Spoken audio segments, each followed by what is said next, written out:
Welcome to Unscripted Moments, a podcast about propaganda.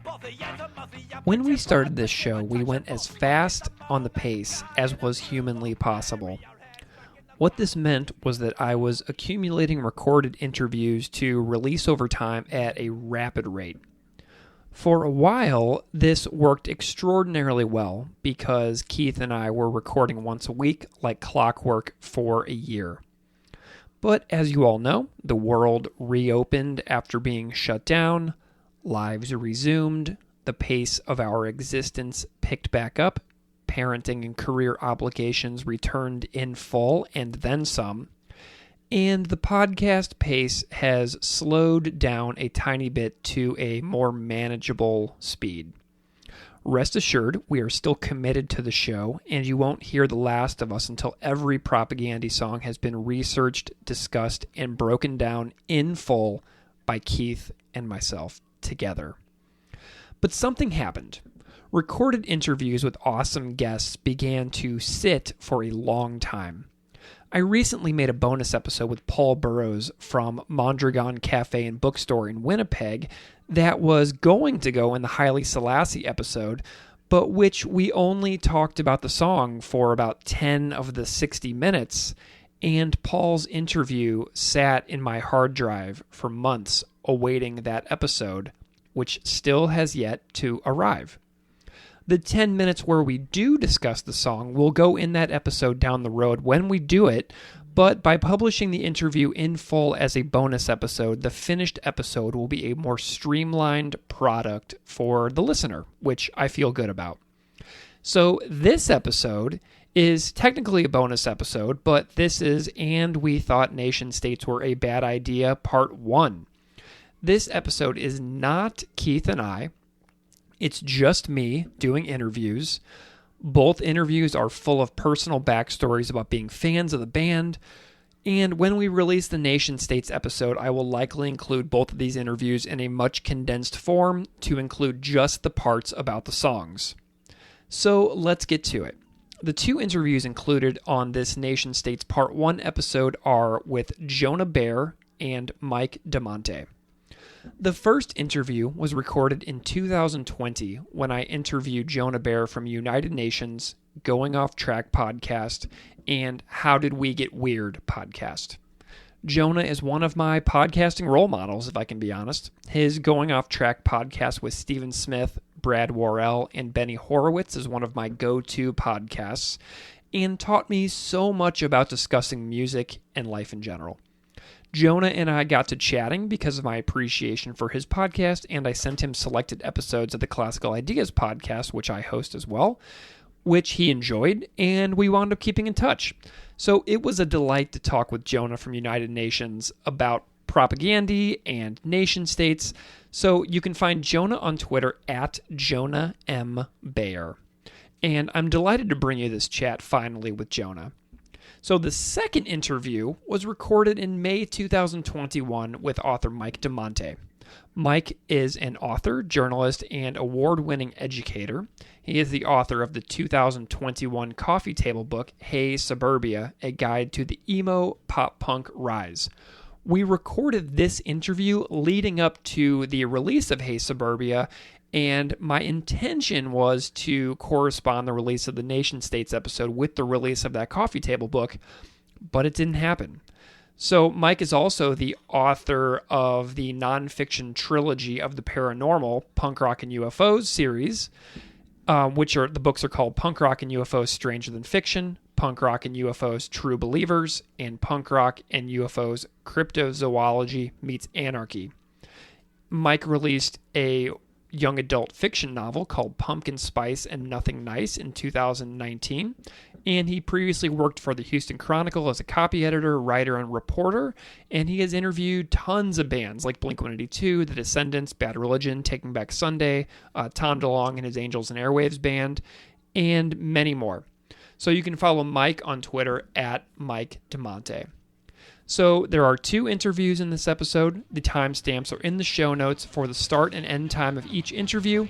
And without further delay, let's kick it off with Jonah Bayer, and we will roll right into Mike Damante after that. Thanks for listening.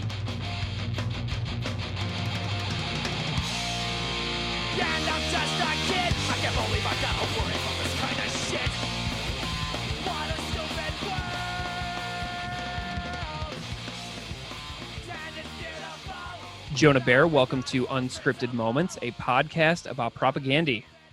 Thanks for having me, Greg. You know what's interesting about this podcast? I think it made me realize I've been pronouncing the band's name wrong my entire life. Everybody has. It's like a 49th parallel sort of thing. Like if you're north of the border, you're propaganda, and if you're south of it, you're propaganda. And if you're in like the UK, it's sort of a combination of both of those, is what I've gathered. Okay, gotcha. Okay, good to know.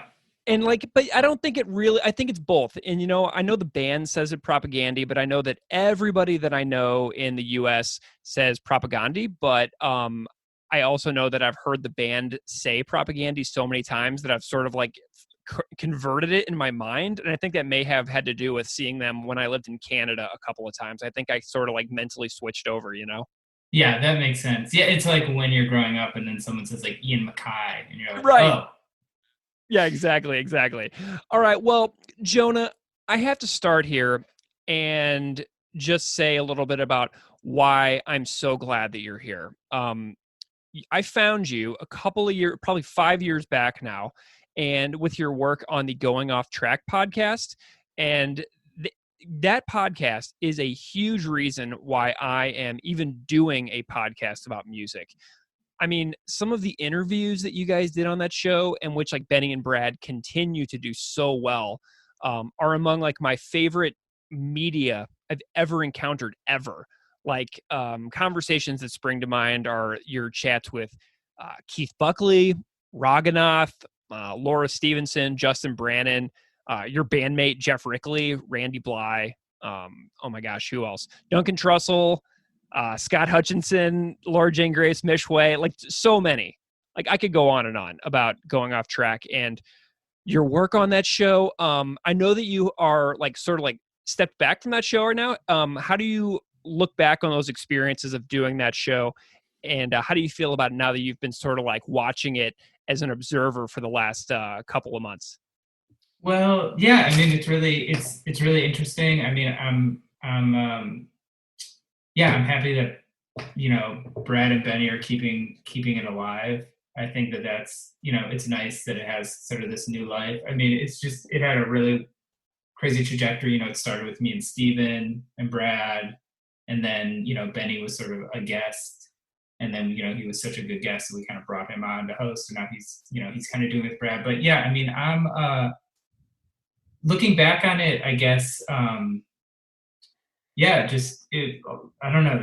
It was such a huge part of my life for, I don't know, 300 episodes, 6 years or something. I mean, we would do them weekly. So yeah, I mean, a lot of those interviews you mentioned were really, really memorable for me too.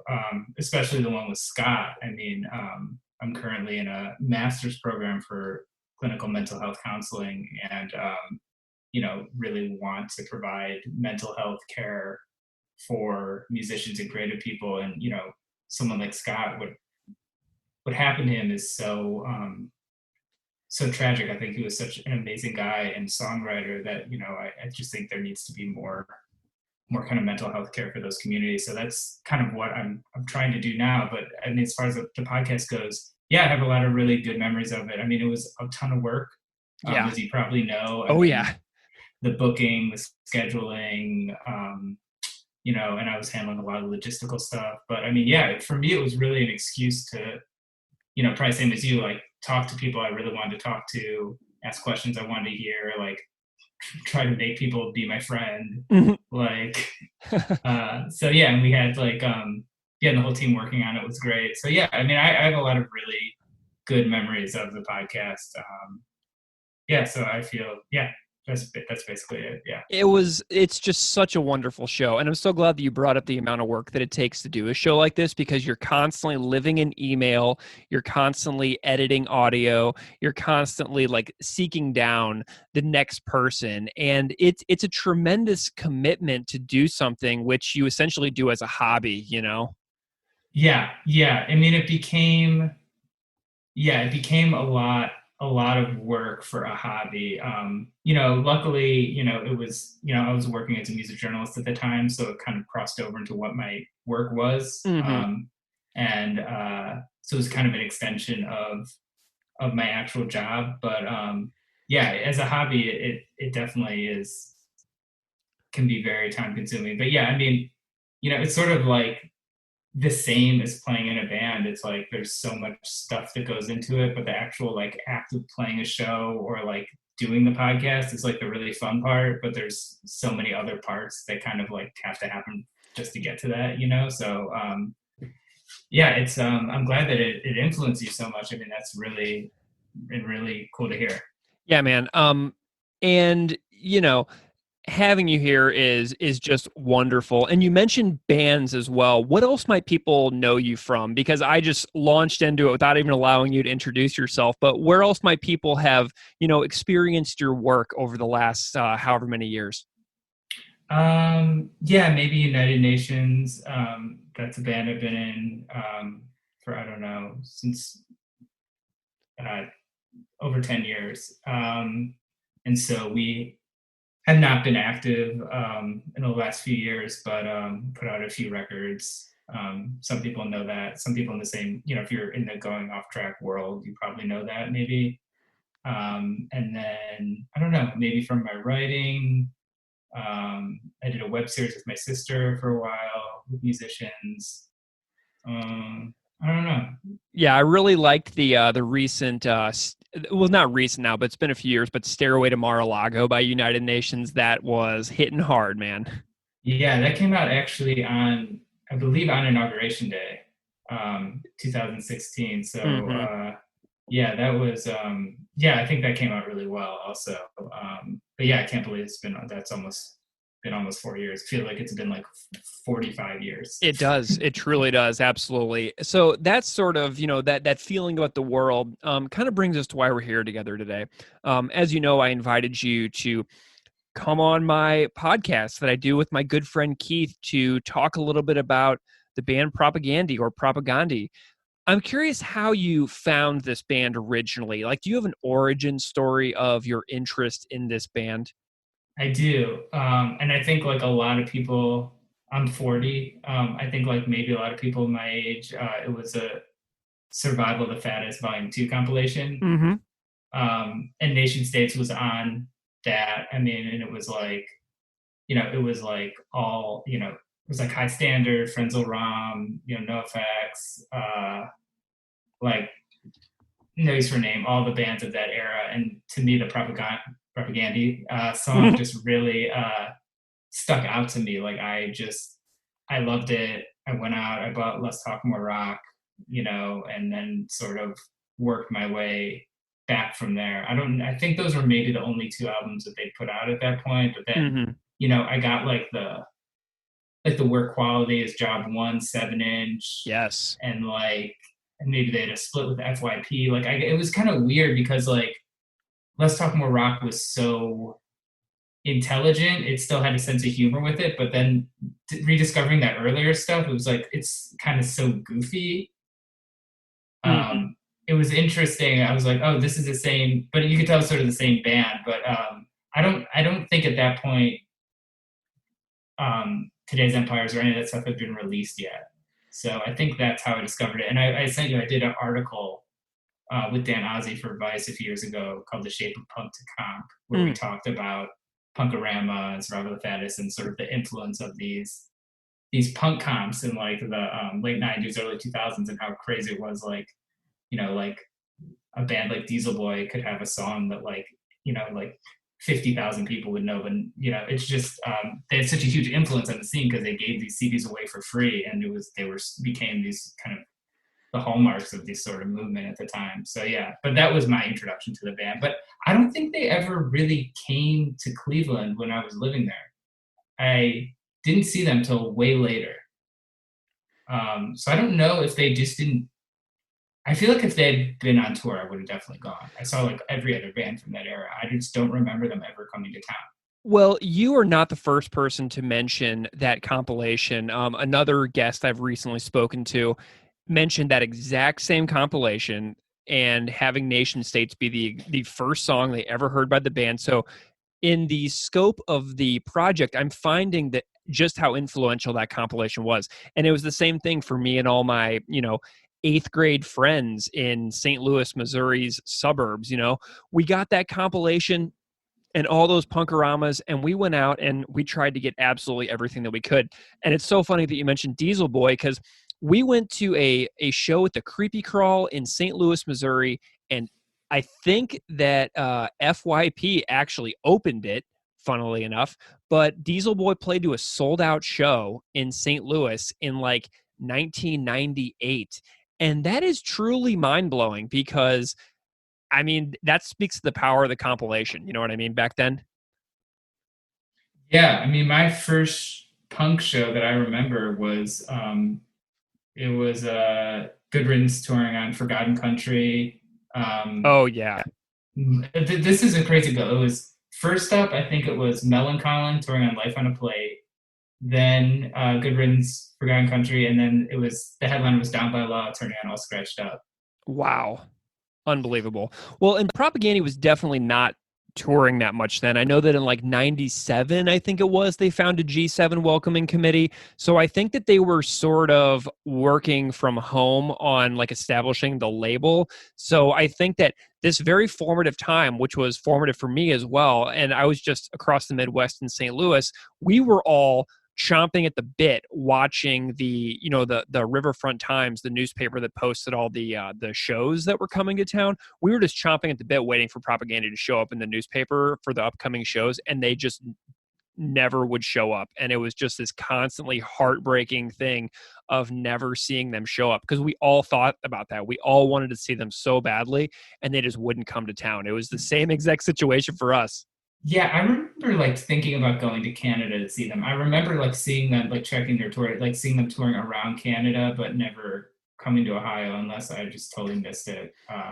Just as I was like sort of pre-internet, so I don't know. But yeah, I don't remember them ever coming. But Do yeah. you have a story of how you like realized over the course of time by diving more into their music that they were sort of special? Did you ever have that feeling like this is like a special band? Yeah, well, what's interesting is I actually wrote them letters when I was in high school. I would like write letters to like them and like the Bouncing Souls and these bands and try to get patches. And I think I've interviewed the band a few times, but over the years, but they had someone who worked for them who wrote me back, and she like recommended books for me. Like I remember this book's Still Black, Still Strong. It's about like the Black Panthers. I remember somehow Propaganda like turned me onto this book, and I remember like buying it at like the local anarchist bookstore, and like I think I tried to read it. I mean, I don't know if I must have tried to read it or must have read it. I mean, this was so long ago, this was 25 years ago, but I remember writing back and saying like I got this book, and like they really, and like I remember them getting me sort of aware of like AK Press, and all of Noam Chomsky and all this stuff. So yeah, I mean, I feel like what I liked about them was like it was so politically interesting and so smart, but it was also really kind of funny, and like it was, and I feel like as a musician at that time, just the guitar playing, I mean, was just so like I beyond my capability. Yeah. But like it was kind of inspiring to like try. I mean, I feel like I probably just like butchered so many of these songs in my room growing up. So when did you get to see Propaganda live? Like, when did you finally get around to making that happen? I didn't see them. I think I saw them I saw them in New York once or twice. I think maybe on the Failed States and maybe on the Victory Lap tour. Oh, I know, wow. yeah, so not till way later. I mean, I think like maybe United Nations played Gainesville Fest a bunch of times. I think they played one year, but I don't think I was able to go. I think maybe a different day or a different year. I can't remember. It's kind of hard to remember. But yeah, I didn't see them till way later in life. Holy cow. So what stands out, after listening to them for essentially your whole life, never having that happen, but then having it happen when you're like, I don't know, past 30? Yeah. I feel like I wish it happened earlier because like, I saw them at the point where I'm like, I don't want to be near a mosh pit. I want to be in the back. I want to be like seated. I want to be, like kind of like that's more my attitude at shows now. But it was still good. I mean, like for me, it's like, I just wanted to hear all old stuff, which like obviously is like, like not a realistic expectation. Mm-hmm. So I'm not as familiar with the newer stuff. So for me, it was like when they played the older stuff, that was really cool. I remember a kid coming on stage and then like messing with him and being like, okay, you should stage up when we start the song. And they like counted it down like 3, 2, 1. And then they went to go start and the kid stage up and just didn't play the song and just like laughed at him basically. Awesome. Have you ever, I know you play guitar in United Nations. I know you've been playing guitar your whole life. Have you ever like tried to learn any Propaganda songs specifically on guitar? Yeah, I tried to learn nation states. I mean, I could maybe do a better job now, but yeah, I don't think I was able to play it definitely when I was in high school. And I feel like I tried to play some of the stuff on How to Clean Everything. I mean, but I can't really do a lot of those like crazy leads or like a lot of like Chris's like those I don't know those like fast arpeggio. Like I feel like technically they're such a tough band to recreate. So yeah, I've never really sat down and tried. I guess I see he did like a book of tabs recently, didn't he? Yeah, I think they have a few of them out now. Yeah, Through Sheet Happens, I think that they're doing some great stuff, and I know that they do like Protest the Hero books, a Wilhelm Scream books. I think that they're doing a lot of really amazing work over there. yeah. So I mean, I'd be interested in maybe now that I have maybe if I had some free time, sitting down and maybe trying to tackle those for my own vindication. But That would be I don't know awesome. if I could do it. Yeah, we'll see. So, Jonah, when I reached out to you to invite you to come on this show and be a part of this project that I'm doing, I asked you to tell me some songs that specifically stand out to you as being especially meaningful. And we've already talked about it a little bit, but the song you picked was "And We Thought the Nation States Were a Bad Idea," track 7 from Less Talk, More Rock, as being a massive standout track for you amidst Propaganda's catalog. What is it about this particular song, like besides the fact that it was the first one you ever heard, why does this song matter so much to you? Well, I think it's like so many propaganda songs from that era. It's such a prescient song, right? I mean, like I feel like this idea of class war, like I didn't know what like a neo-colonial was probably when I was like 15. But I mean, I think this idea, like lines like, you can tell by the smells of CEOs, environmental restraints are about to go. And then you Yeah. have like Trump basically doing all this stuff. You have Trump like, giving these press conferences just with like 20 CEOs. I mean, Hmm. it's really like this like dystopian version of these songs. And like, listening to your interview with Chris and like,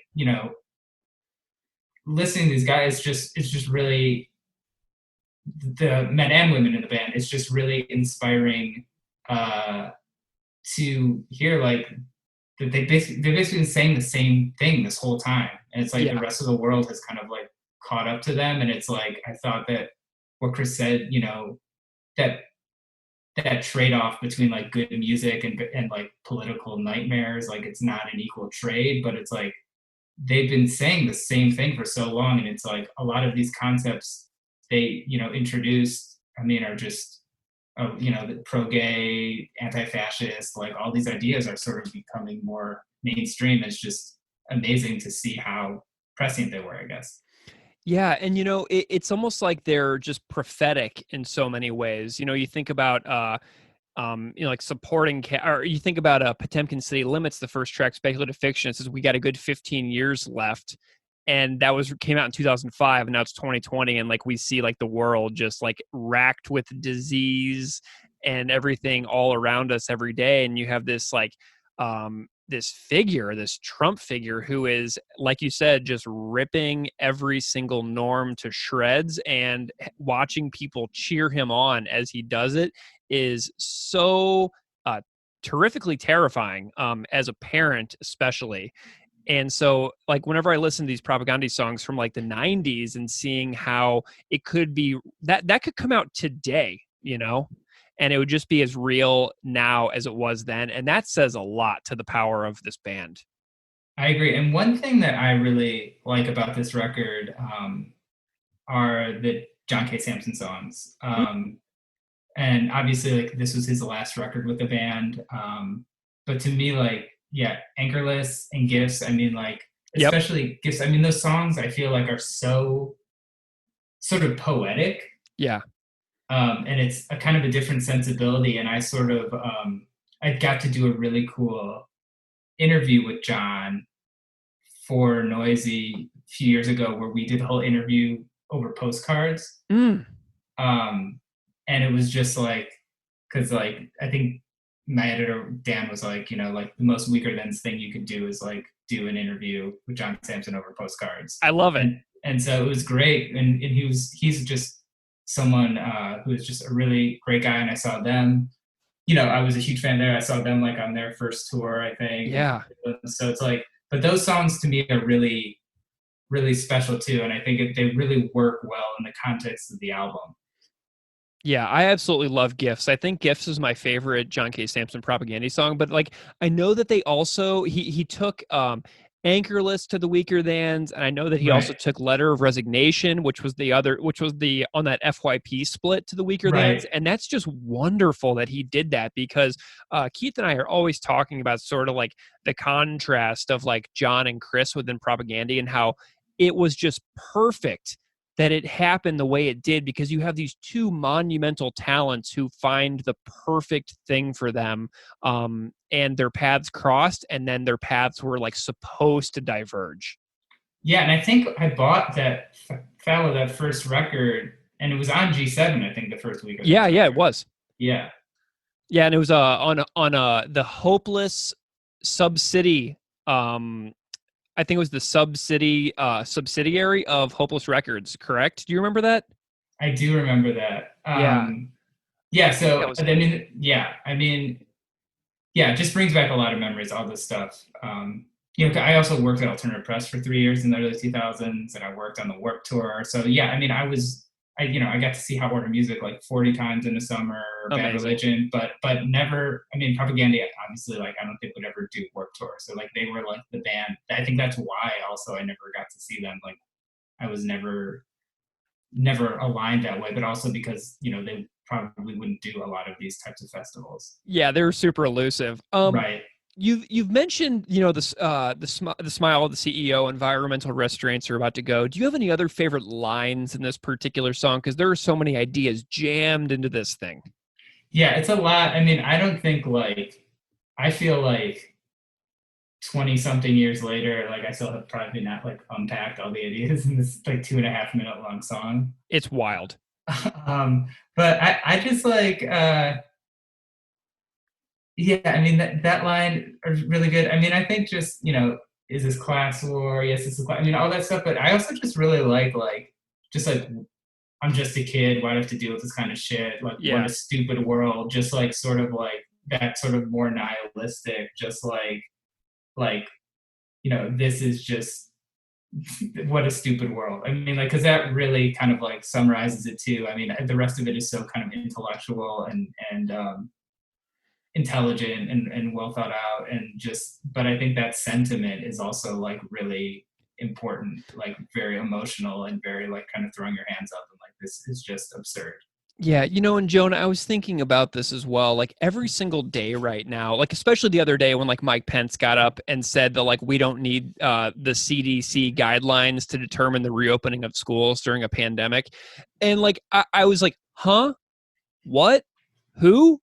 Why? And I find myself asking these questions where I feel like I'm getting dumber by the moment because I'm being like misled on purpose in so many ways that like I feel like I'm like returning to like this baseline of how crazy is this? Am I seeing this right? Like I can't even believe this is happening. And so like when Chris says, is this class war? Is this what I'm thinking? Is this class war? Oh yes, this is class war. So he's like openly acknowledging the complexity of the world around him and how confusing it is and how it feels to almost be like, like misled or gaslit into believing something that is just completely absurd. Does that make sense?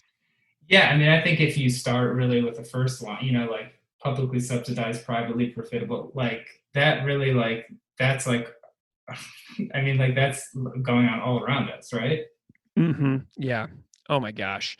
Um, so what's like the essence of this song? Like, has this song like had any specific meaning to you across the course of your life? Has this like shaped the way you see the world in any specific ways?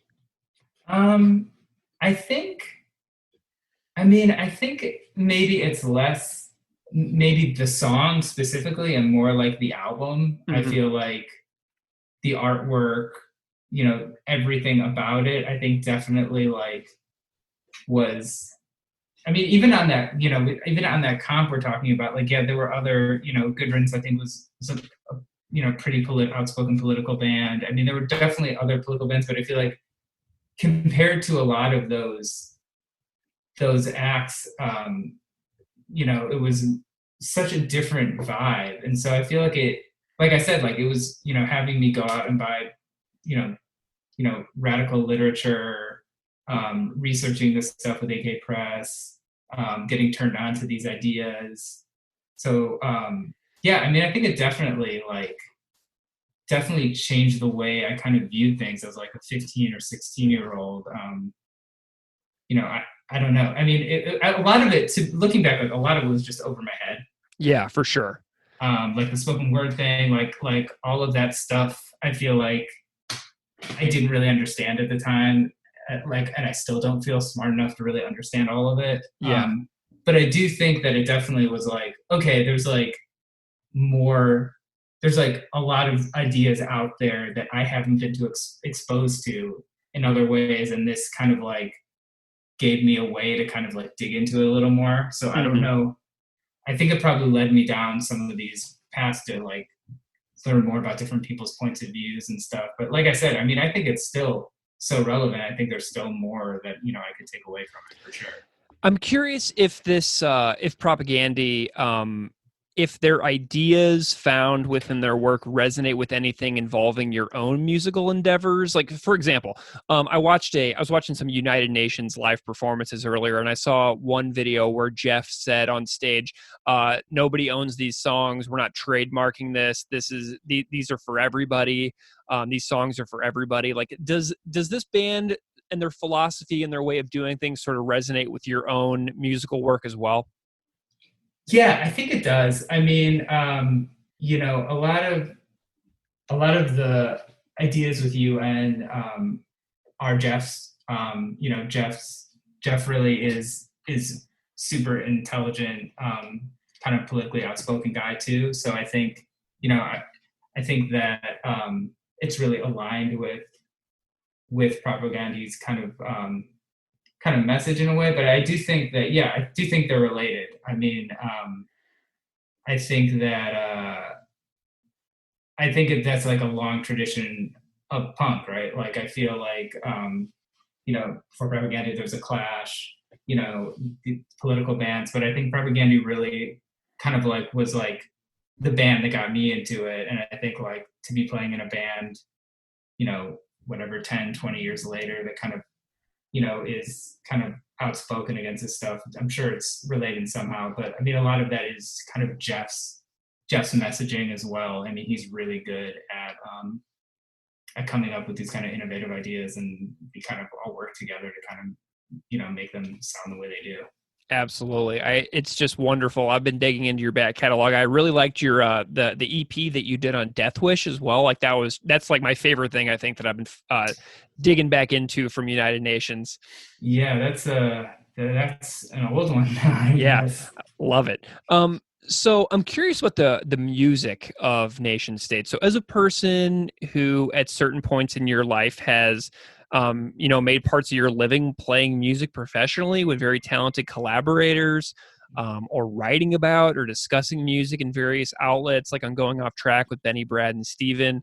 I'm curious if there's anything about the performance of this song that is striking, and it can be anything. It can be vocal performance, guitar, bass, drums, anything that jumps out at you musically. Well, yeah, I've been kind of like watching kind of like live versions of it recently, just kind of because I knew we were going to talk about it. And I just think it's like that kind of opening guitar riff is just like so iconic to me.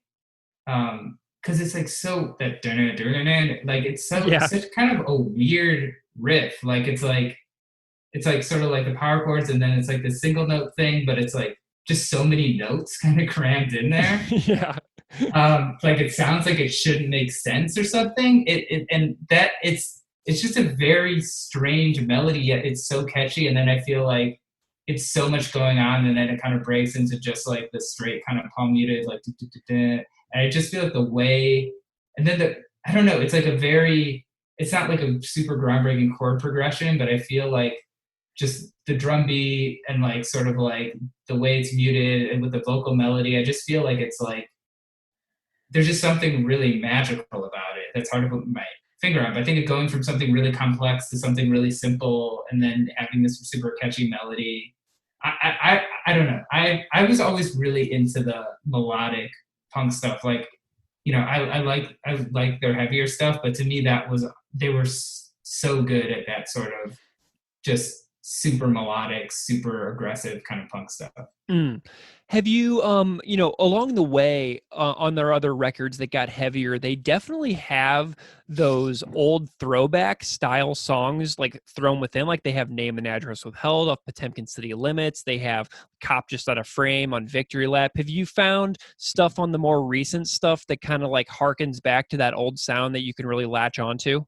Totally. I mean, I feel like when I get a new record by them, I usually have like three songs. I'm like, okay, I love these songs. Nice. These sound like the band, and then I feel like there's other songs, and I feel like sometimes maybe I get into those later or I don't. But yeah, I do think all of their albums definitely have throwbacks. But I do feel like their sound, to me, when John left the band, to me the sound changed a little bit, and there was more kind of like a hardcore sound overall, I guess. Yeah, yeah.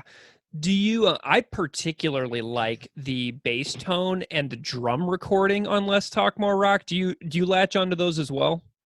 Yeah, yeah, I think so. I mean, I was really listening.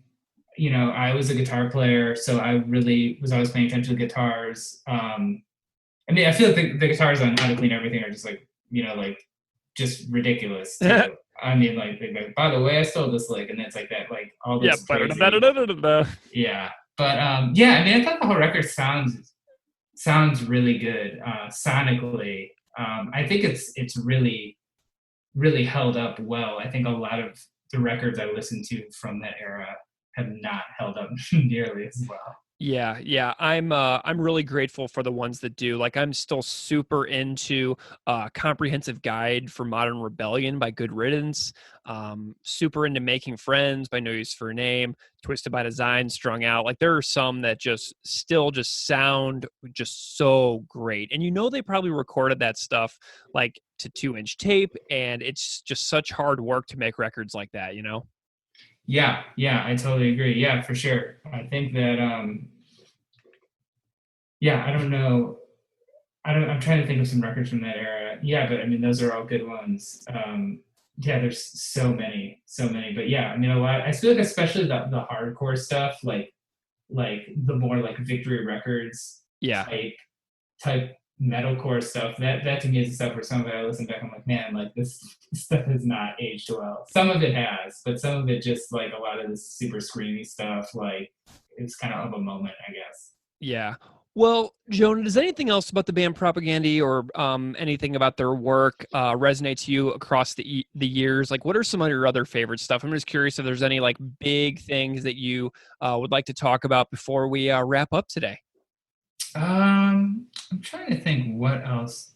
I feel like we've covered really a lot, a lot. I mean, like I said, I've gotten to interview them a few times, and the band has always been really cool, really friendly, really, you know, open to discussing their ideas. And to me, it's like, yeah, it's just cool to see that there's still a band and still making like really relevant music. And you know, I learned about Chris's Patreon through this podcast. You know, Awesome. and so yeah, I guess you know, I just think yeah, there's still a lot that we can learn from this record that came out. You know, how long, like over 2 decades ago. Yeah. For And real. yeah, I just think it's great that this band is still around doing this and is kind of like stuck to their message for this long. It's like you can't really you can't really name many bands that have been like have that kind of credibility and that kind of dedication and kind of intellect and talent. So I think they're a really special band.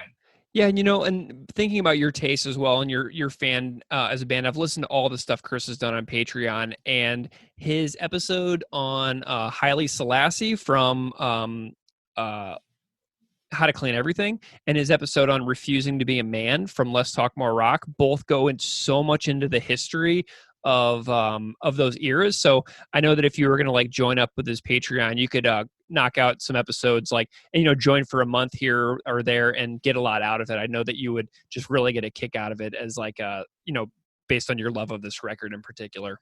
Yeah, thanks for letting me know that. Yeah, that sounds really, really interesting. Yeah, all those kind of, there's so much going on this record. I mean, I know we're focusing on this one song, but I feel like you could do a podcast about every song on that album. Well, we're going to.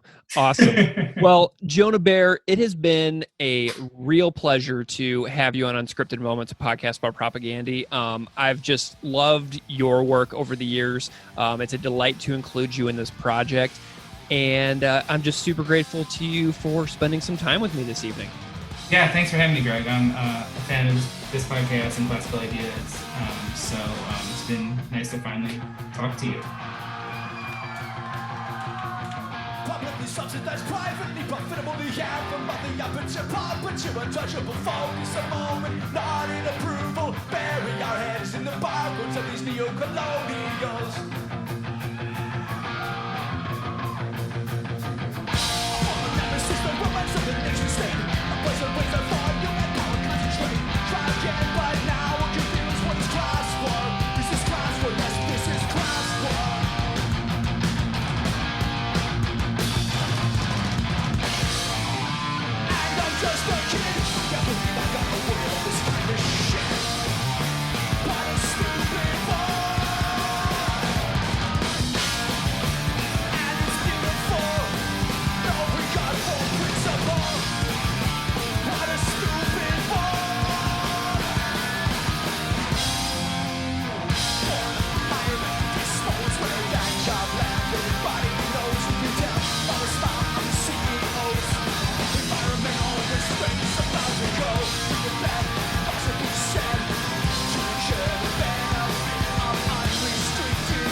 Shit, hey, there's Hopper getting a present. Yes. So, this gentleman here has been touching my leg all night, and I think he'd like to say something. Hey, I saw you out Spare washing your windows. squeegee kids. I seen you out there today. Joking, man. It smells good. Hey, what was I gonna say here? Oh yeah, this one's for Dave Green. Let's have a chant of give Barney a raise, just for fun here. Give Barney a raise.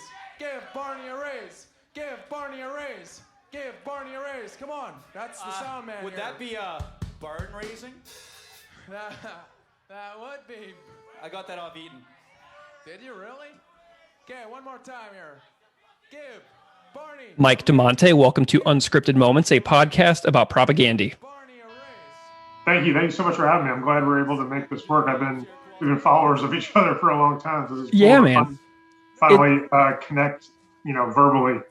It's awesome. I'm really delighted that you're here, Mike. So I first found your work, I believe, because I obsessively search propaganda on Twitter like every night before I go to bed. And I go through and I just like tweets, like I en masse, to see if I can find more propaganda freakazoids like me to draw them into this community. But so I think I found you that way. But I also found you because you were the first guest on Shauna Potter's amazing podcast, But Her Lyrics, which I listened to while I was grocery shopping one day. And so, I've found you in a few different ways, and I'm wondering if you can just tell the audience all about who you are and what you do. Thanks. So my name is Mike Damante. Previously, I worked for Hearst Media / the Eastern Chronicle. I basically worked mostly on the copy on the website, but I would also cover, whenever there was the opportunity to do so, because the salary writers, like the main music writers, really didn't cover punk rock music or pop punk or any of that stuff. So I was kind of unofficially, that's my unofficial thing I would cover, as a style of music. So I did that for, about 8 years before I started teaching. But, I've written books about UFOs, and I've interviewed tons of like punk rock bands. I've interviewed, Bad Religion, Ackline Trio, Blink, Taking Back Sunday, TSOL. I'm just trying to think, just a lot of. Ooh, nice. You have some Jack Grisham stories? Yeah, Jack Grisham's really cool. Really cool guy. And like, I'll tell you later, or I can just say now, whatever. Dude, Jack Grisham at the last Warped Tour. And I have my website, which is my paranormal UFO website.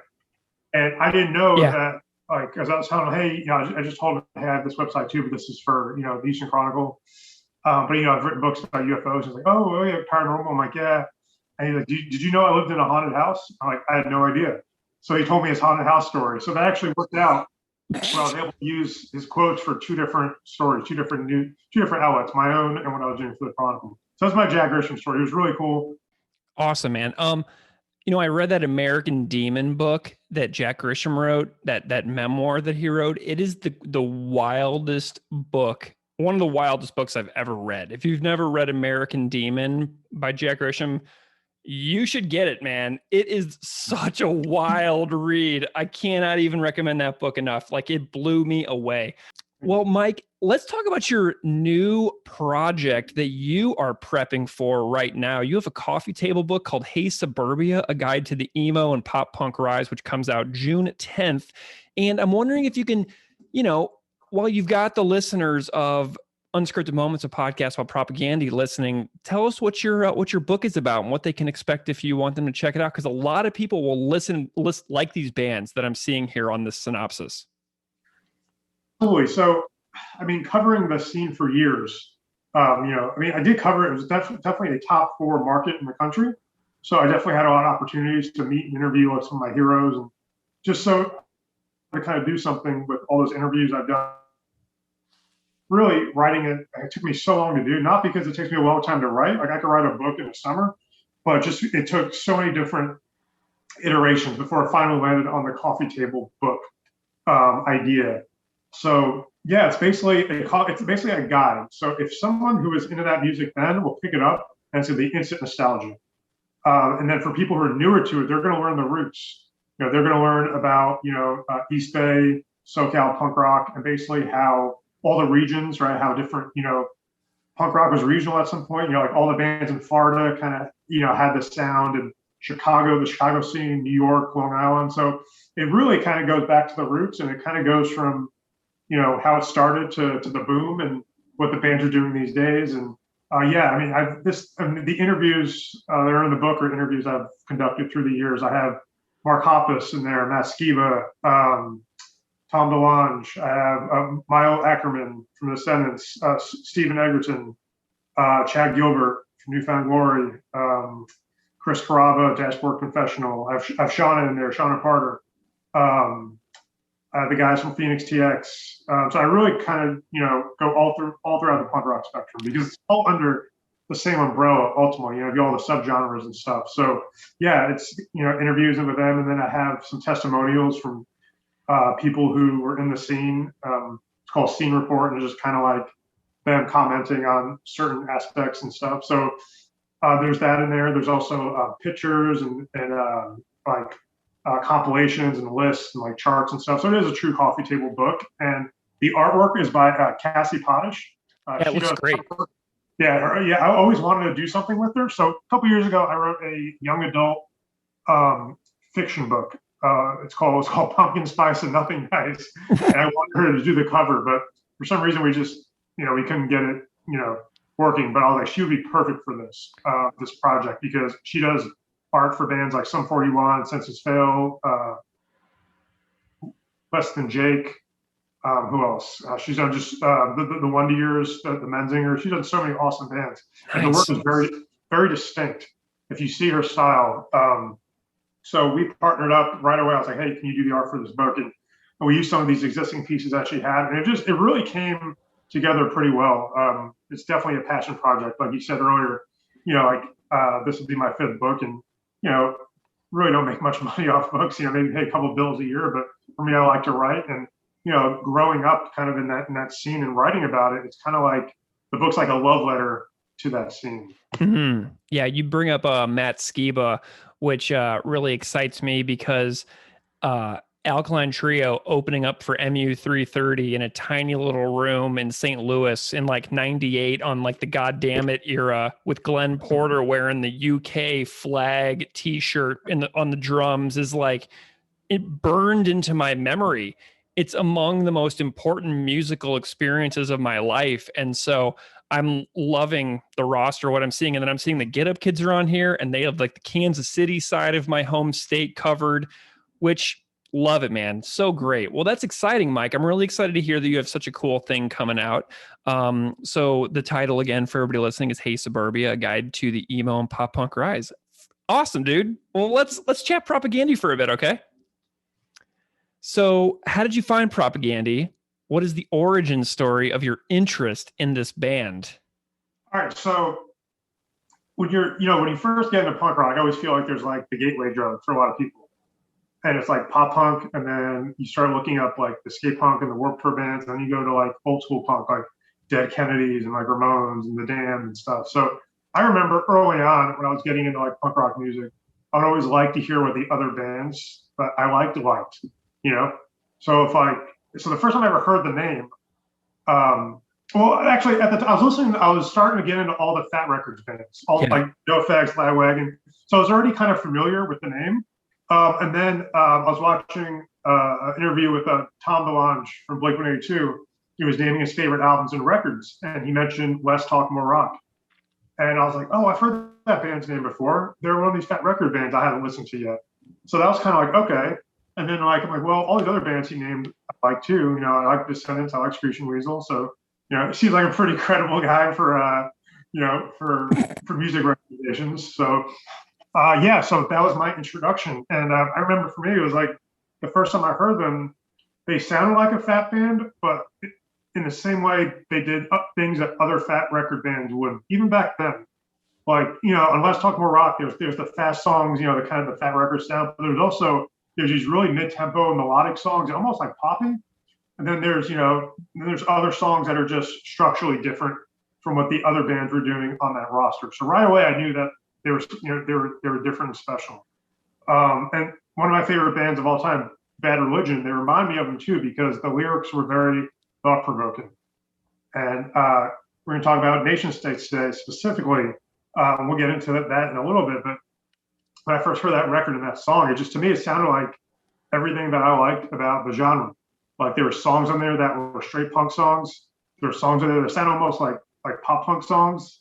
There were songs on there that sounded like hardcore. So it was kind of like a little bit of everything. Like you listen to, Nation States, and that sounds like a skate punk like anthem. I could just picture people like skateboarding to it, or seeing a Pit of Warped Tour. Then you listen to like Gifts, and I'm like, this sounds like Newfound Glory could have wrote it. You know what I mean? So it's like, it's I just right from the start, I knew their songwriting was kind of elevated from the other bands on the roster.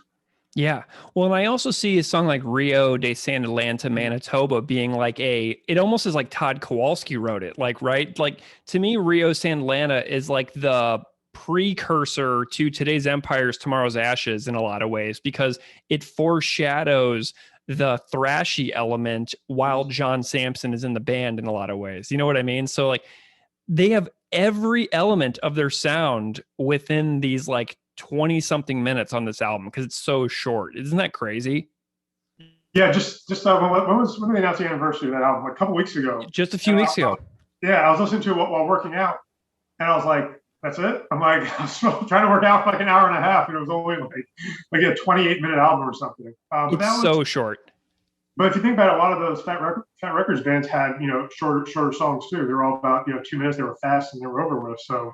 I love it. How did you? So you realized pretty quickly, I'd imagine that they were special. But tell me about your progression of being a fan of this band over the years, not just with Less Talk. So we have the starting point, but then how do you feel about the rest of the years going forward from there?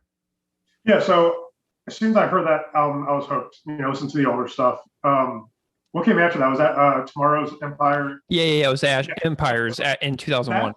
That was when they took a little bit more of a heavier sound, and I liked it. I feel like everything since then has been a lot more progressive in terms of like the guitar. It's a little bit more metally. I've listened. I've liked those records. And then Victory Lap, I thought was a really good full circle. I felt like Victory Lap really encompasses everything from the beginning to the end.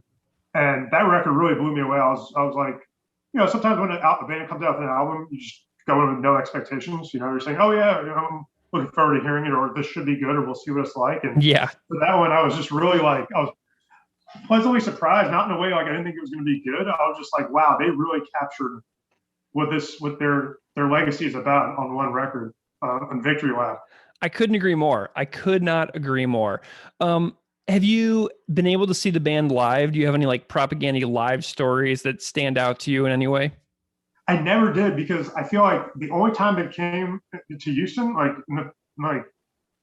that's where I live, I couldn't go for some reason. But they don't tour often in general, so I always miss the boat seeing them live. But I just remember when they were out, when I was really into them at the time. I was also into, it was right around probably maybe trying to think when the Iraq War was, and there's a lot of activism going on. And I just remember, my hippie friends would drive up to like these protesting the Iraq War, listening to like Strike Anywhere and like Propaganda and like Anti-Flag, like all sandwiched together. I saw all those other bands live, but I was like, Propaganda is one of those bands that I always wanted to see. I just never have. But I've interacted with the band when I ended up writing their press release for, what album was it? Failed States.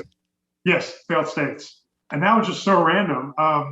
At the time, so I usually try to make, long contacts and friends with people and like, who work PR for, these bands and stuff. And some of them have actually become friends of mine. I'll be able to meet them and stuff because they're fans just like us. Yeah. And at the time, Epitaph, I think this was their first album of Epitaph, I believe, too, right? Yeah, it was. So they had a smaller staff than they do now in terms of the marketing. And Jamie was her name at the time. She was basically handling most of the publicity by herself. And Epitaph, this is right when they were really growing. Like they were starting to sign. I mean, let me rephrase that. They're always big in the 90s and 2000s, but they started to really differentiate their roster. And Anti became a thing where they started signing more like indie rock acts, and Hellcat was on the back burner a little bit, but Epitaph was just signing a lot more different bands, and it wasn't just punk rock bands. And so I know they were like swamped in terms of the workload they were doing, because I think at the time she was doing album press and touring publicity. That's a lot to handle, especially with a big roster of active bands too.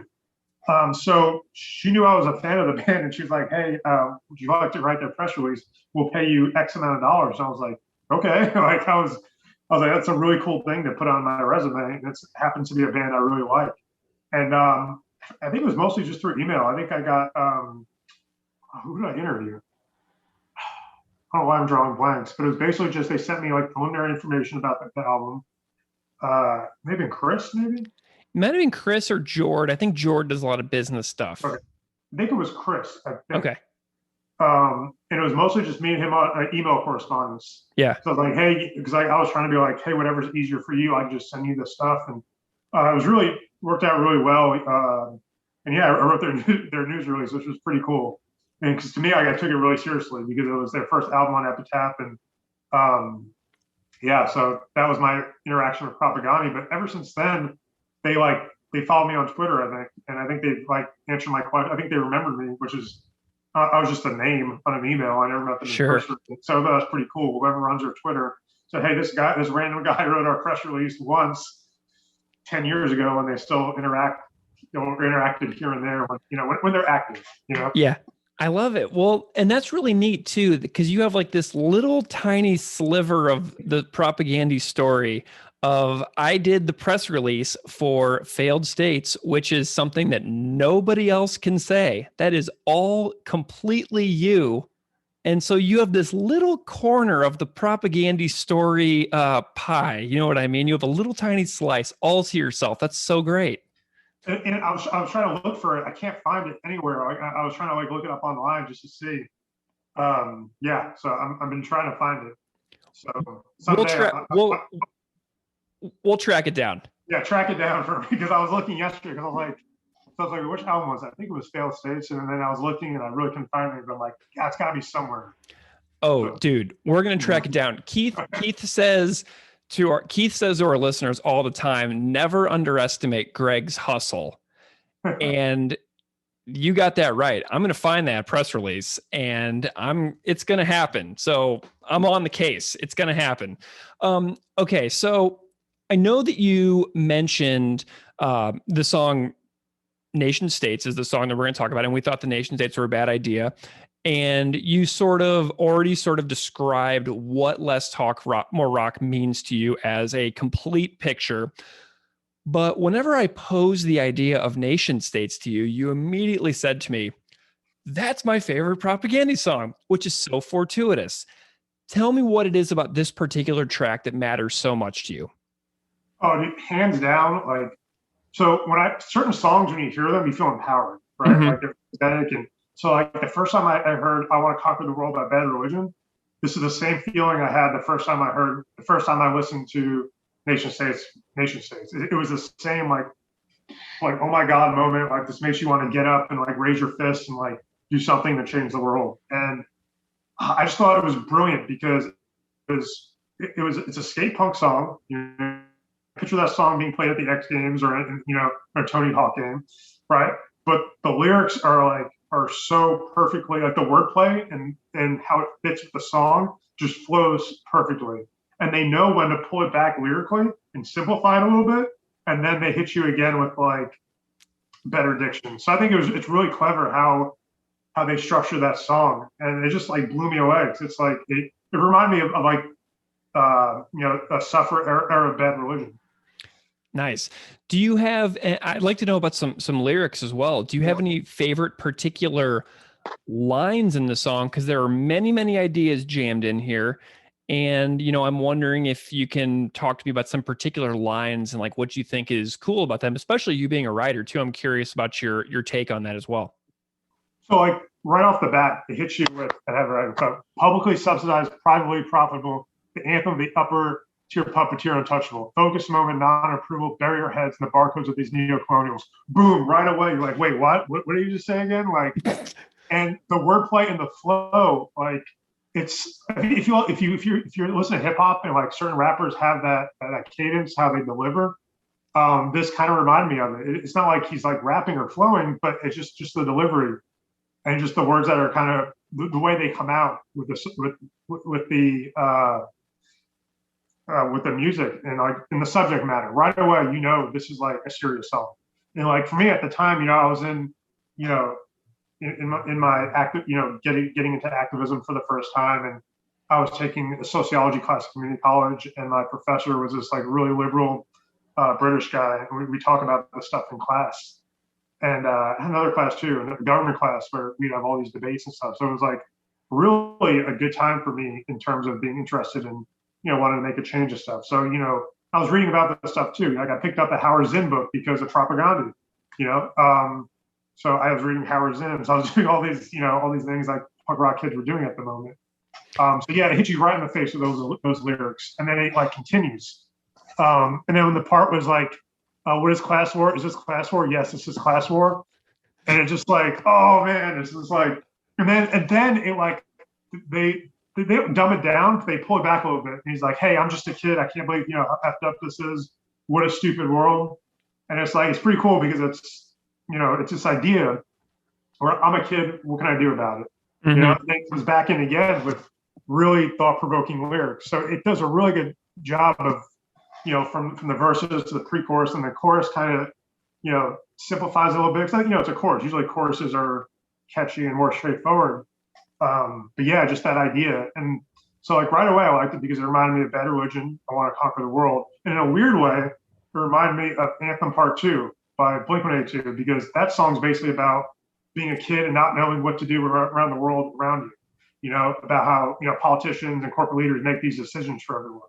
So in a weird way, it reminded me of kind of like both those songs, like in terms of the subject matter, but just the way Nation States hits, like, something about it. Every time I hear it, I can't help but just get like psyched up, Do you have any thoughts on the class war line? Did this teach you anything specifically about the way that we are stratified within the world into groups of people, and how it's so much like beyond our control in so many ways? Like, because that's kind of what it teaches me. It just, it has this this sense of foreboding that there are so many things beyond my control, and I inherit them, and I will die, and many of these systems will still be in place regardless of how they exploit people who grow up in a certain place and who are born in a certain time and place, which is purely the luck of the draw, where you are born and when you're born. Like, there's no say.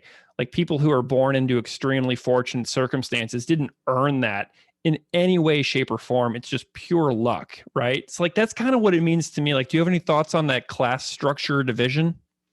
Well, I think as the song progresses, later on lyrically, it talks more about the people, quote unquote, at the top of the class war, right? It talks about the CEOs and environmental restraints about to go, and unrestricted child labor, just unrestricted labor laws and all these things. So it's like, it mentions class war in the beginning, and later on in the song, it's like, hey, here's some examples of it, right?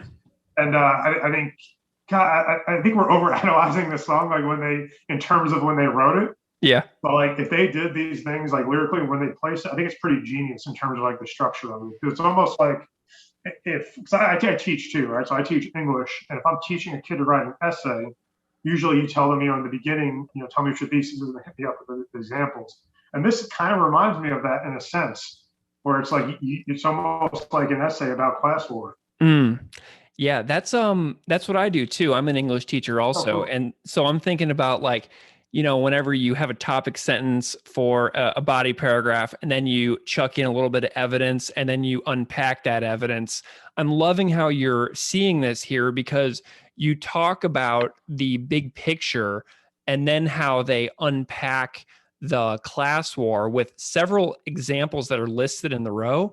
And obviously it's a song, so it's a totally different structure of writing than an essay that a kid might turn in for a research paper.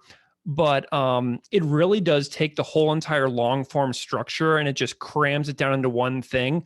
So that's really cool. I love the way that you explain that. Love it. Yeah. And also, just like, I'm a big fan of like just rhyme schemes and the way they rhyme certain words.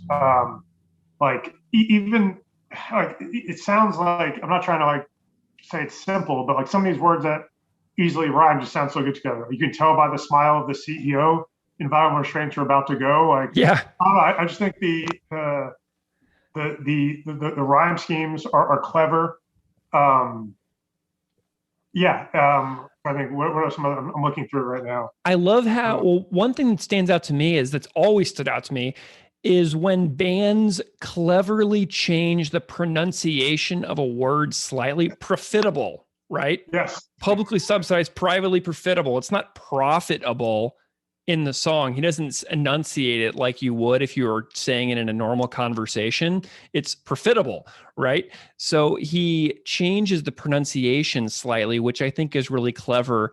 And I like when bands do that, when they tweak something so that not only does it fit within the song better, but it also becomes a memorable song strategy, so that it sticks in the mind of the listener as being unique. Because if you say a word in a particular way, that's going to make that song have a different kind of earworm effect on like long-term retention and memory. You know what I mean? Yeah, and like you don't even care that they're pronouncing it wrong because it's you know that they're doing it to fit, and it's like who cares if they pronounce it wrong? It's obviously on purpose, and it fits well. It works here. So I think I this love it. song, lyrically, it's a prime example of that. Do you have any thoughts on the musical performance? So we have John K. Sampson, Chris and Jord, the classic trio lineup. Do you have any thoughts on the way the performance that stands out? Anything like any parts that really jump out at you? I just think the opening it starts with basically like all skate punk songs. It starts off with a really cool riff, and it goes into the drums, and just even like and then how like the music kind of stops for a second, and then you have the lyrics. Like it's almost like that spoken word, like like the music's like kind of muted down a little bit, and then it kicks back in. Yeah. And then even at the end and at the bridge, that they don't own us. Yeah. And then the drums come back in. It just overall, it's a very well put together song. And most of the songs on that record are similar in terms of the way they're put together. I think just this one stands out because they do so many different cool things on there that are little things. It's like nothing is like earth shattering, but everything is done so well. They took this simple skate punk song and they just made it work on every level, lyrically and the way the music goes. And I always wanted to know what the writing process was like for the song because it seems like something that came very naturally to them. Mm-hmm. Yeah, and they have the other version of it too on the I'd Rather Be Flag Burning 10-inch that they put out with I Spy, like the year prior to this. So there's a different recorded version of it too, which is really cool. If you haven't heard that in a while, it's on that Where Quantity is Job Number One compilation too, which you can stream on YouTube. It's really wonderful. I love it when there's multiple versions of songs that I love because you can really just geek out to the full extent, which is obviously what I'm here for. Well, Mike, do you have any other propaganda related things, like any things that you wanted to like share or other albums that you wanted to point out as being like some of your something special or any other songs that you were just like really stoked about throughout the course of the band's catalog? So it's for me, my favorite albums for them are Less Talk and Victory Lap. Mm-hmm. But it's funny. So when I was in college, I was in a photojournalism class. So one of the things we had to do was make a multimedia PSA. And at the time I was vegetarian. I'm vegan now, and I did a PSA on don't eat animals, and the song was Nailing Descartes to the Wall. So I used a propaganda song for my project, and it's pretty bad. My project's pretty bad. It has like dead cows, and it has like a guy eating like a burger, and it has like this is like famous vegetarians, and it has like Lisa Simpson, Travis Barker, Christian Bell, and it was just like then it showed just like some cute cuddly animals. Like it was just really kind of corny, but no, I think that album and like that time was really important for my upbringing, I guess, as a young adult, being how old was I then? Maybe 18, 20, maybe. I remember how, but just that time period, that era for me, transitioning from high school to college and figure out who I was as an adult and type of person I was going to be. I think it was really important because, when you get into punk rock, so many of these bands practice what they preach, and that was always the really cool thing about a lot of these bands, about meeting them and interacting with them through the years is, they're just like us, they come from the same scene, and like the guys from Anti-Flag are like the nicest dudes. Like they don't just, talk it, they walk it, yeah, and even like some of like the bigger bands like Bad Religion, like they're all about the stuff that's in their music. So that album, like Less Talk specifically, came at a really good time for me to get into the album personally in my life, because it was into all the stuff, not only into all the music I was listening to, but the message behind the music as well. Because punk rock is not just music; it's kind of a way of thinking and a lifestyle, and I think. So specifically, that album I think embodied a lot of punk rock lifestyles, and they weren't afraid to like change it up, and you would never think to call one of their songs like a pop punk song, but if you listen to Gifts, it almost sounds like something that would have been played on the radio during that time. Yeah. I heard that, I was like, this sounds like Newfound Glory would write it, especially with like the breakdown, it's like very riffy. So it's like for me, I was like, that record really just hit on a lot of cylinders for me. And then, like I said, I was always a fan of the band, the stuff that they've done since then. But yeah, I was never into an album as much as I was Less Talk. And then Victory Lap came out. And that really kind of reignited my love for the band again. Like I always liked them. I always liked them and listened to them. I never stopped liking them. But Victory Lap, I think, really captured what that band is about. Well, let me rephrase that. How to Clean Everything and Last Talk began that. Hey, this is them. And then Victory Lap kind of tied it all together. So like if they retired like today, like that would be a good album to end on. And like I said that, like there's a few other bands like put out albums and then like broke up. Like Motion City Soundtrack, like their last album, a lot of people didn't like it. But I was like, if they go out on this album, this sounds like them. It sounds like stuff that they've done their whole career. So same thing with the Get Up Kids last album. I think that album sounded like the best of the Get Up Kids, like all throughout different eras. And so I think Propaganda, like they did that on, in the beginning, Less Talk, and then they kind of full circle with Victory Lap. That's awesome. I mean, and I totally agree about that Get Up Kids record too. That latest Get Up Kids record's fantastic. Well, Mike, I am really pumped that you wanted to hang out and chat Less Talk More Rock right on the tail end of this 25th anniversary of this record, which we've been all celebrating for the last month or so. Also leading up to the release of your new book, Hey Suburbia, A Guide to the Emo and Pop Punk Rise, which I am personally very excited about. But Mike, thank you so much for coming on Unscripted Moments, a podcast about propaganda, and chatting about nation states with me and your new book, and just being a fan of this tremendous band that we all love so much. Thank you. It was a blast. I think it's really cool.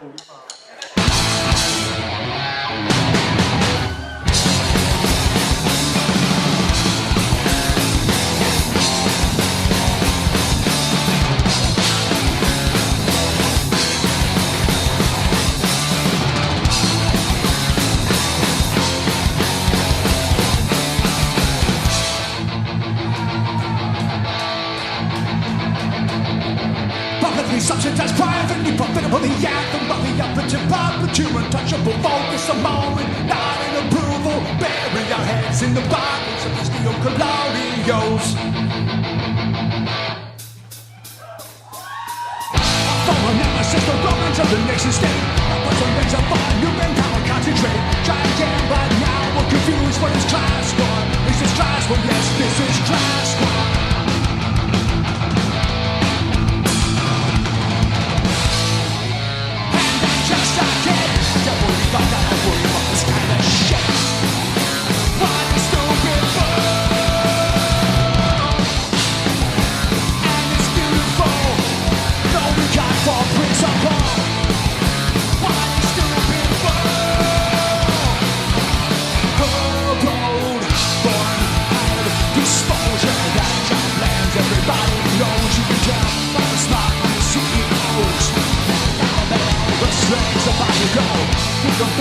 Lots of good shit. Twitch on the benefit of unrestricted paradise. Captain Flex, but displaced government death squads.